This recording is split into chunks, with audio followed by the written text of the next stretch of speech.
I was postponing this game for a really long time, and as by many of the players, the reason was the actual style of the game. I never even thought that this game could be that serious or even that great. And yeah, this was my mistake, and yeah, don't follow my mistake. And in this video, we're going to be reviewing Nier Automata or Automata or however it's pronounced, and we are going to be deciding whether it is worth it to buy right now, years after the release, or whether you just skip and move on to the other games. So without further ado, let's just get started. As always, I'm going to be giving you an answer right away to not waste any more of your precious time. And the answer is this. This game is simply amazing and fantastic, and it's worth every single penny.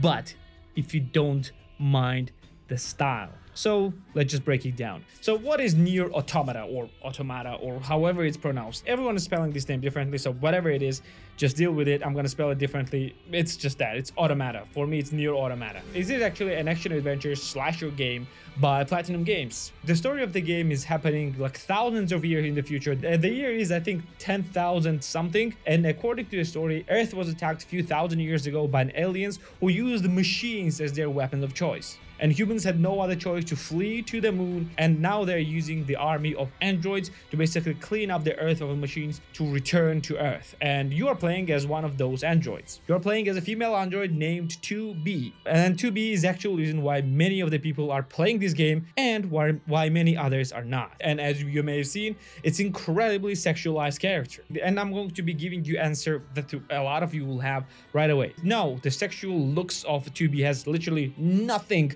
to do with any gameplay or story. It's just an artistic choice. You can replace 2B with anyone and with any model and with any female or any male, and it will be exactly the same. The thing is that practically every character is incredibly sexualized in this game, including males, of course. Males are probably even more sexualized here than females, and it's just an artistic choice. That's just that, and it's literally should not be the reason why you play or why you do not play this game. There are other reasons to do those. It's incredibly difficult to explain the game without actually spoiling the real story, but I will try. So you play as a 2B, and with your companion called 9S, you're assigned on a mission to basically, well, eliminate a certain, well, machines. And as you go through your mission, you're discovering that machines are getting more sentient and are fighting you even fiercely and creating some, well, new types of machines, but that will be very difficult to defeat. And as you go through the game, you uncover the things that has been happening around you, and well, this is a spoiler territory that I don't want to spoil to you, because the game's real appeal is its story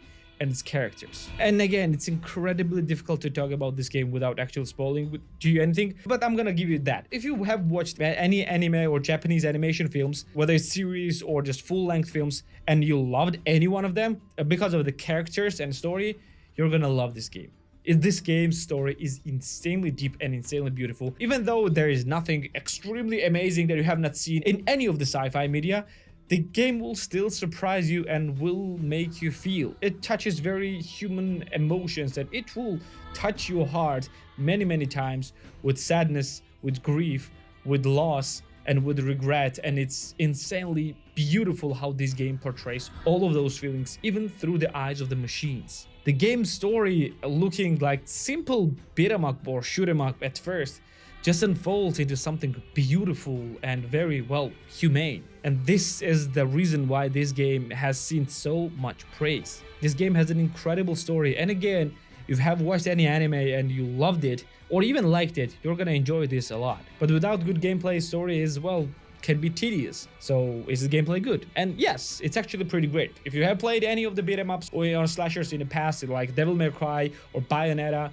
you're gonna enjoy this a lot. It's basically a mix of Devil May Cry and Bayonetta, basically, in its combat style. The main combat is, of course, melee combat. You have your light weapons and your heavy weapons. Light weapons for quick slashing attacks and heavy weapons for devastating and stunning attacks. And you also have a little robot companion with you that is used basically as a ranged weapon. It can shoot an infinite amount of ammo and also use a powerful attacks to decimate large amounts of enemies, or a single enemy if you want. Game also has an RPG elements where you level up your character and becoming progressively more powerful. You can also craft weapons, consumables, and equip new and powerful skills. Plus, what is very cool, game has like its upgrade system, and you can even customize the elements of HUD while doing this. You need to see it yourself. It's nothing very amazing and expensive and very cool, but it's actually very subtle and very small touches there. As you level up, you unlock more slots and you can actually perform more powerful and, well, more different attacks. And because you're meeting quite a large variety of enemies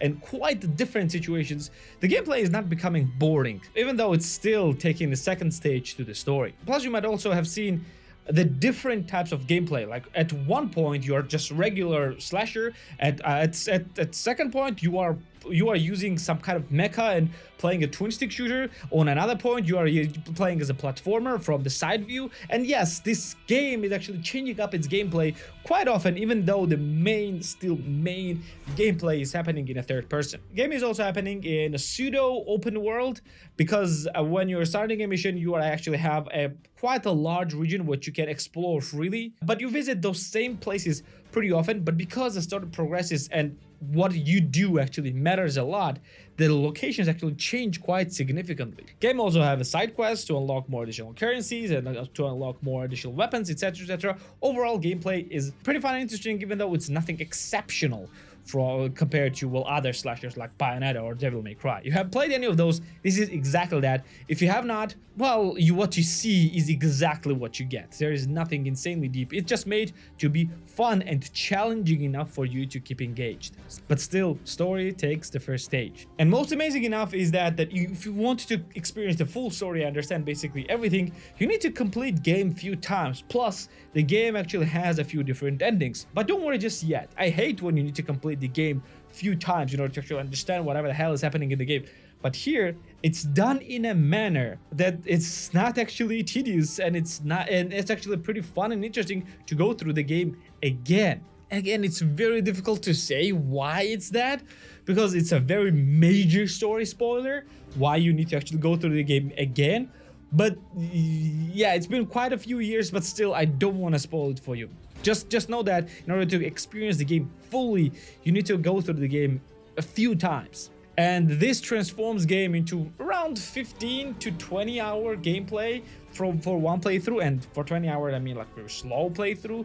It transforms game into around 50-hour game, which for slasher is simply amazing. And overall still, the story in this game just takes the first place. But you're here to find out whether this is actually worth it or not. So how much this game will cost, and is it worth it or not? But before I'm gonna tell you that, I just want to give you a full disclaimer and tell you how I played this game. I played and completed this game while it was on a Game Pass. Unfortunately, it just recently came out with the Game Pass, and at the moment of recording of this video, it's just been taken away from the Game Pass, and unfortunately, you will not be able to get this game on a Game Pass anymore. I played both on the Xbox and on PC with a controller, and experience was pretty great. Even though the controls were a bit clunky, I needed to remap some of the things, but yeah, it's very similar on consoles and on PC. And now let's get back to pricing on Steam. So game is available on Steam for the base price of $39.99 for tier 1 countries and $18.70 for tier 2 countries. And it can go as low as $19.99 for tier 1 countries and $9.35 for tier 2 countries. So the question is this, whether it is worth it for this price or not. Now, the game is already a few years old, and it already has a sequel release. So this game is pretty old right now, and just buying this game for the full price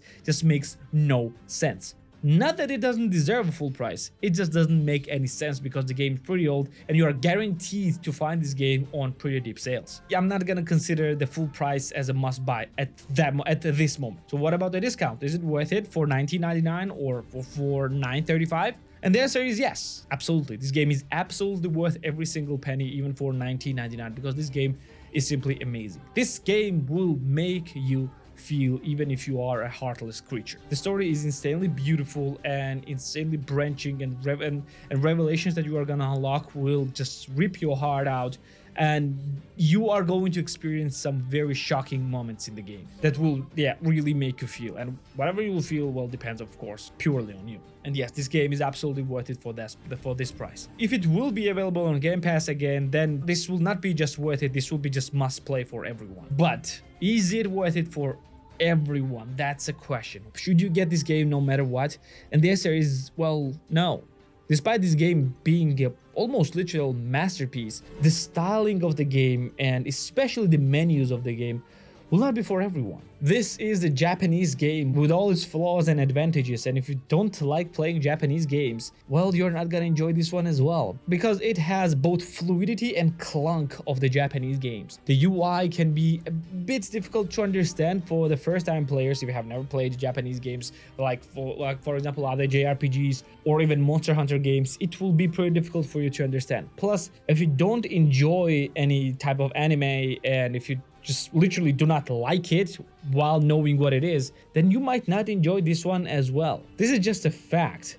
I know a lot of people who just don't enjoy the game because of its style, and this game has a very intense style, and this is very Japanese game, both story-wise and gameplay-wise. And if you don't like this type of games, well, you just need to ignore it. Or my suggestion would be just go and try it regardless. This game deserves a chance, and this might be the first, well, Japanese game that you might actually enjoy, or even Japanese story that you might enjoy. This is just a fact. I love this type of games, I love this type of storytelling, and I simply enjoyed every single moment of it. And again, the style of a character has nothing to do with the game itself. It's just an artistic choice. The creators of the game decided to make a main character, and well, basically every character, very sexy, and well, that's just it. There's nothing more to that. So my overall verdict is this: if you like any type of Japanese games, or if you have played JRPGs and love them, if you like anime, and no matter whether it's series or the full-length films, you're gonna love the story of this game, and this is the story and just experience that you, well, need to experience. That's just it. It's incredibly difficult to tell you just go and get this game without actually telling you the story, and I hate telling people just buy the game because you trust me, but unfortunately this game is exactly that. You have to trust me by getting this game, and you also have to trust me that you might not like this game, because there is no middle ground here. You either love it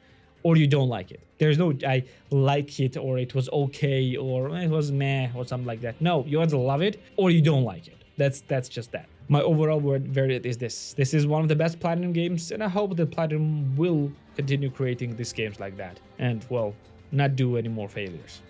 So this will be it for today. Thank you for being here with me. Like the video if you like it, subscribe for more videos like this one, and I'm gonna see you in the next one. See ya.